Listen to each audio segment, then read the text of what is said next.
Le cerveau humain est un réseau d'environ 100 milliards de neurones. Différentes expériences créent différentes connexions neuronales qui suscitent des émotions différentes. En fonction des neurones stimulés, certaines connexions deviennent plus fortes et plus efficaces, tandis que d'autres peuvent devenir plus faibles. C'est ce qu'on appelle la neuroplasticité. Quelqu'un qui s'entraîne pour être musicien va créer des connexions neuronales plus fortes qui relieront les deux hémisphères du cerveau afin d'être plus créatif musicalement.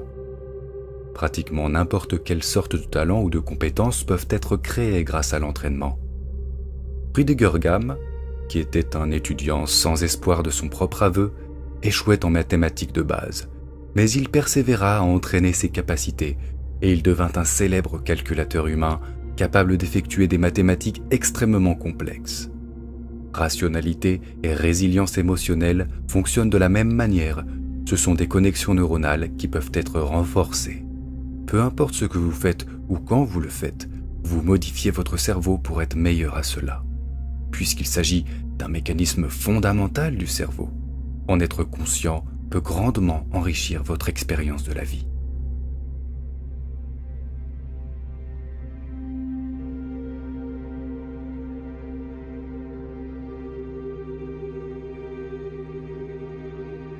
Des neurones spécifiques et des neurotransmetteurs comme la noradrénaline déclenchent un état défensif quand nous sentons que nos pensées doivent être protégées contre l'influence des autres.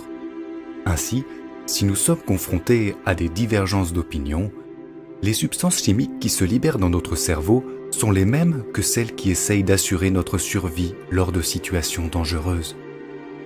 Dans cet état défensif, la partie la plus primitive du cerveau interfère avec la pensée rationnelle et le système limbique peut mettre KO la plupart de notre mémoire de travail, provoquant physiquement une étroitesse d'esprit. Nous le voyons dans les politiques de la terreur, dans les stratégies des joueurs de poker ou tout simplement quand quelqu'un est têtu dans une discussion. Peu importe qu'une idée soit valable ou non, le cerveau a simplement du mal à la traiter quand il est dans un tel état. À un niveau neuronal, il réagit comme si nous étions menacés, même si cette menace provient d'opinions inoffensives ou de faits que nous pourrions sans cela trouver utiles et acceptables rationnellement.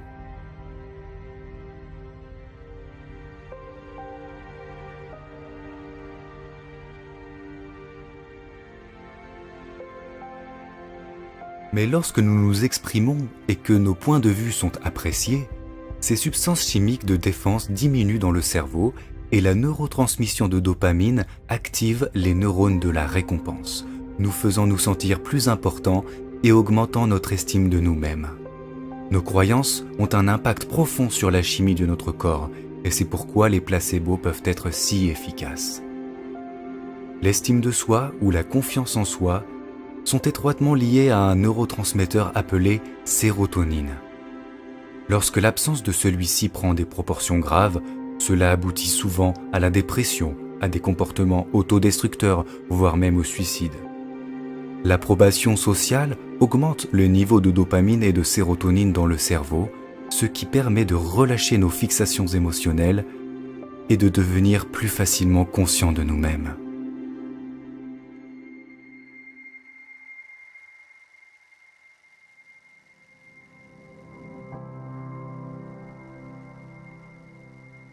La psychologie sociale s'intéresse souvent au besoin humain fondamental de s'adapter et appelle cela l'influence normative. Quand nous grandissons, notre boussole morale et éthique est presque entièrement forgée par notre environnement. Ainsi, nos actions sont souvent le résultat de la validation que nous recevons de la société. Mais les récents progrès en neurosciences nous donnent une meilleure compréhension de la culture et de l'identité. La recherche neurologique récente a confirmé l'existence de neurones miroirs empathiques. Quand nous éprouvons une émotion ou effectuons une action, des neurones spécifiques s'activent. Mais quand on observe quelqu'un d'autre en train d'effectuer cette action, ou quand on l'imagine, bon nombre des mêmes neurones sont déclenchés à nouveau, comme si nous étions en train d'exécuter l'action nous-mêmes. Ces neurones d'empathie nous relient à d'autres personnes, ce qui nous permet de ressentir ce que d'autres ressentent, Et puisque ces neurones répondent à notre imagination, nous pouvons éprouver des réponses émotionnelles provenant d'eux comme si elles venaient de quelqu'un d'autre. Ce système est ce qui permet l'autoréflexion. Le neurone miroir ne connaît pas la différence entre lui et les autres. Et c'est pourquoi nous sommes tellement tributaires de l'approbation sociale et pourquoi nous désirons nous conformer. Nous sommes dans une dualité constante entre la façon dont nous nous voyons et comment les autres nous voient. Il peut en résulter de la confusion en ce qui concerne l'identité et l'estime de soi. Et les scanners du cerveau montrent que nous éprouvons ces émotions négatives avant même que nous soyons conscients d'elles. Mais lorsque nous sommes conscients de nous-mêmes, nous pouvons modifier nos émotions mal placées, car nous contrôlons les pensées qui les causent. C'est une conséquence neurochimique de la façon dont les souvenirs deviennent instables lorsqu'ils sont récupérés et de la façon dont ils sont restaurés par le biais de la synthèse des protéines. L'auto-observation modifie profondément la façon dont notre cerveau fonctionne. Elle active les régions autorégulatrices du néocortex qui nous fournissent une quantité incroyable de contrôle sur nos sentiments. Chaque fois que nous le faisons, notre rationalité et notre résilience émotionnelle sont renforcées. Lorsque nous ne sommes pas conscients de nous-mêmes, la plupart de nos pensées et actions sont impulsives et l'idée que nous réagissons au hasard et ne faisons pas de choix conscients est instinctivement frustrante. Le cerveau résout cela en créant des explications pour notre comportement et en les réécrivant physiquement dans nos souvenirs par le biais de la reconsolidation de la mémoire, nous faisant croire que nous étions dans le contrôle de nos actions. Cela est également appelé rétro-rationalisation, et cela peut laisser la plupart de nos émotions négatives enfouies, prêtes à ressurgir à tout moment. Elles deviennent un carburant permanent pour notre confusion, aussi longtemps que notre cerveau essaiera de justifier pourquoi nous nous sommes comportés de manière irrationnelle. Tout ce comportement subconscient, complexe et presque schizophrène, est le résultat d'un vaste système parallèle distribué dans tout notre cerveau. Il n'y a pas de centre spécifique de la conscience. Son unité apparente est trompeuse, car en réalité chacun de ces circuits séparés sont activés et s'expriment à un moment donné. Nos expériences changent constamment nos connexions neuronales, physiquement modifiant ce système parallèle qu'est notre conscience. Des modifications directes de celui-ci entraînent des conséquences surréalistes qui remettent en cause quoi et où est vraiment la conscience.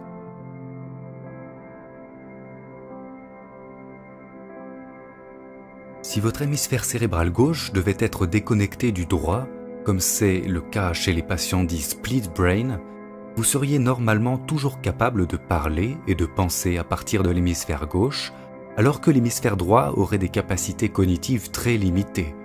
Votre cerveau gauche n'aura pas besoin de la partie droite, même si cela modifie profondément votre perception. Une des conséquences de cela est que vous ne pourriez plus décrire la moitié droite du visage de quelqu'un. Mais vous n'en parleriez même pas. Vous ne le verriez jamais comme un problème et vous ne vous rendriez même pas compte que quelque chose a changé. Étant donné que cela affecte plus que votre simple perception du monde réel et que cela s'applique également à vos images mentales, ce n'est pas seulement un problème sensoriel, mais un changement profond dans votre conscience.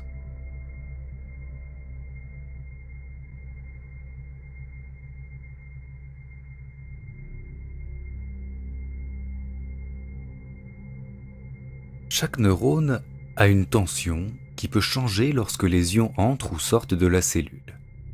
Une fois que la tension d'un neurone a atteint un certain seuil, il émet un signal vers d'autres cellules qui vont répéter ce processus. Lorsque de nombreux neurones déchargent en même temps, nous pouvons capter ces changements sous la forme d'une onde. Les ondes cérébrales sous-tendent presque tout ce qui se passe dans nos esprits, y compris l'attention, la mémoire et même l'intelligence. Comme elles oscillent sur des fréquences différentes, elles sont classées dans différents groupes comme alpha, θ et gamma. Chacune est associée à des tâches différentes. Les ondes cérébrales permettent aux neurones de s'accorder aux fréquences correspondant à leurs tâches particulières, tout en ignorant les signaux non pertinents, à la manière d'une radio se réglant sur différentes ondes pour capter des stations de radio.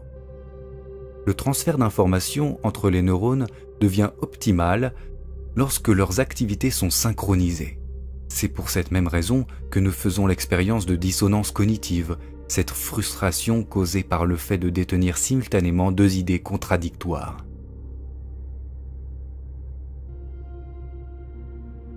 La volonté est l'outil fondamental permettant de réduire la dissonance entre chacun de nos circuits neuronaux actifs. L'évolution peut être considérée comme un processus similaire où la nature tente de s'adapter ou d'entrer en résonance avec son environnement. Ce faisant, elle évolue au point où elle devient consciente d'elle-même et elle commence à méditer sur sa propre existence. Quand une personne est confrontée au paradoxe d'adhérer à une cause, tout en pensant que l'existence humaine est vide de sens, une dissonance cognitive se produit. Tout au long de l'histoire, cela a conduit beaucoup de personnes vers une posture spirituelle ou religieuse en réaction à la science, car la science avait échoué à donner des réponses aux questions existentielles telles que « Pourquoi suis-je » et « Que suis-je » ?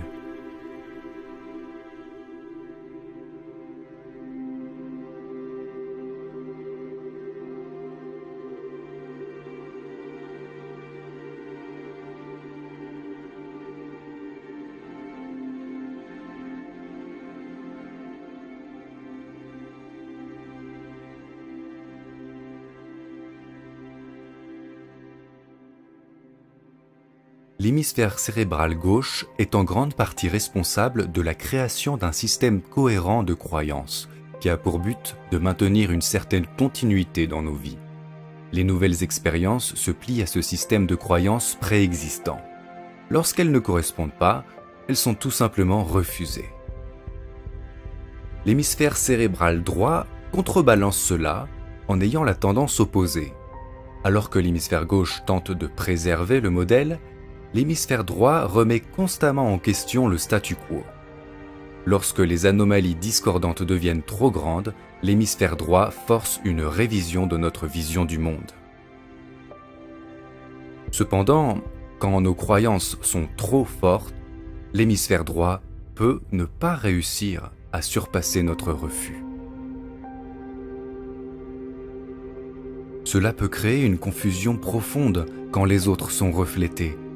Lorsque les connexions neuronales qui définissent physiquement notre système de croyances ne sont pas fortement développées ou actives, alors notre conscience, l'unité de tous les circuits séparés et actifs à ce moment, peut se résumer principalement à l'activité de nos neurones miroirs. Tel est le cas quand nous expérimentons la faim. Notre conscience se résume alors principalement à des interactions neuronales visant la consommation d'aliments. Et ce n'est pas la conséquence d'un quelconque noyau qui enverrait ses propres commandes vers différentes zones cérébrales. Toutes les différentes parties du cerveau deviennent actives et inactives et interagissent sans qu'il n'y ait de noyau central. Tout comme les pixels d'un écran peuvent former une image reconnaissable quand ils sont pris globalement, la convergence des interactions neuronales forme une conscience. À chaque instant, nous sommes en réalité une image différente. Une entité différente lorsque nous nous identifions, lorsque nous avons faim, lorsque nous regardons cette vidéo. Chaque seconde, nous devenons différentes personnes, puisque nous passons par des états différents. Lorsque nous utilisons nos neurones miroirs pour nous observer nous-mêmes, nous construisons probablement l'idée de notre identité. Mais si nous le faisons avec notre compréhension scientifique, il se passe quelque chose de complètement différent. La synergie des neurones qui produisent notre conscience oscillante va bien au-delà de nos propres neurones. Nous sommes également le produit de nos hémisphères cérébraux, interagissant électrochimiquement, tout comme nous sommes cette énergie reliant nos neurones à d'autres neurones dans notre environnement. Rien n'est externe. Ça n'est pas une philosophie hypothétique, c'est la propriété fondamentale du neurone miroir qui nous permet de nous comprendre à travers les autres. Voir cette activité neuronale comme la vôtre, sans inclure l'environnement, serait une méprise.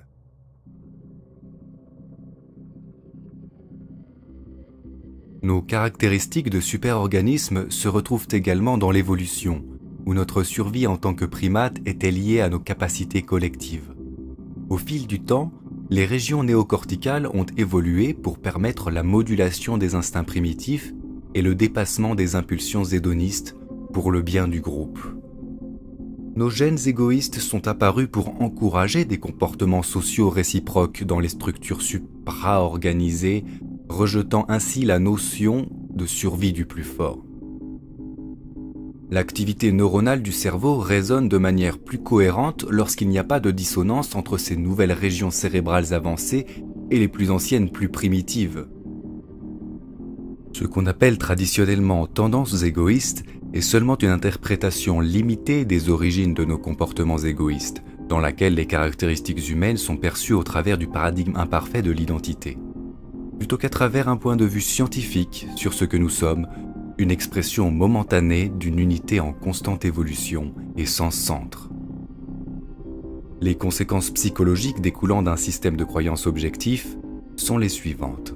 Une conscience de soi sans lien au soi imaginaire, entraînant une augmentation spectaculaire de la clarté mentale, de la conscience sociale, de l'autorégulation et ce qui est souvent décrit comme être dans l'instant.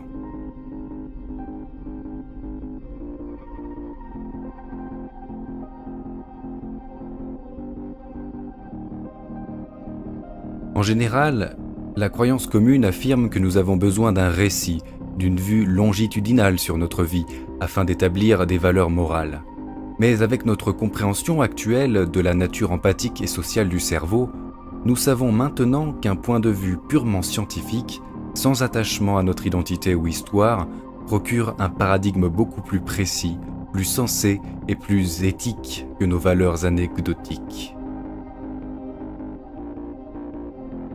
C'est logique, puisque notre tendance traditionnelle à nous définir au travers d'hypothétiques constantes individuelles nous câble neuralement et amène le cerveau vers des processus cognitifs dysfonctionnels, comme l'étiquetage compulsif ou le besoin psychologique d'imposer ses attentes.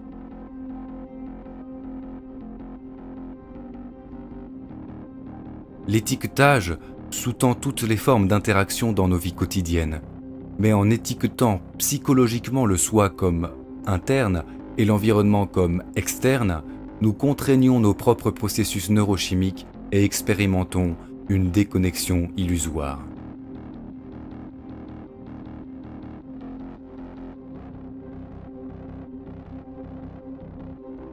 Le fait de mûrir et ses effets secondaires évolutifs, tels que le bonheur et l'accomplissement, sont stimulés quand nous ne sommes pas étiquetés dans nos interactions. Nous pouvons alors avoir plusieurs points de vue différents et être en désaccord avec un autre, mais les interactions qui, envers et malgré tout, nous acceptent pour ce que nous sommes, sans jugement, sont des catalyseurs neuropsychologiques qui câblent le cerveau humain pour être reconnaissant envers les autres et pour accepter rationnellement des systèmes de croyances vérifiés, sans dissonance.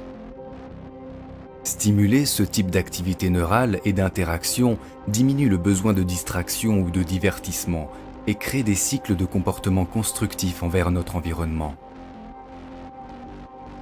Les sociologues ont établi que des phénomènes tels que l'obésité et le tabagisme, les émotions et les idées se propagent et oscillent à travers la société globalement de la même façon que les signaux électriques des neurones se transmettent lorsque leurs activités sont synchronisées.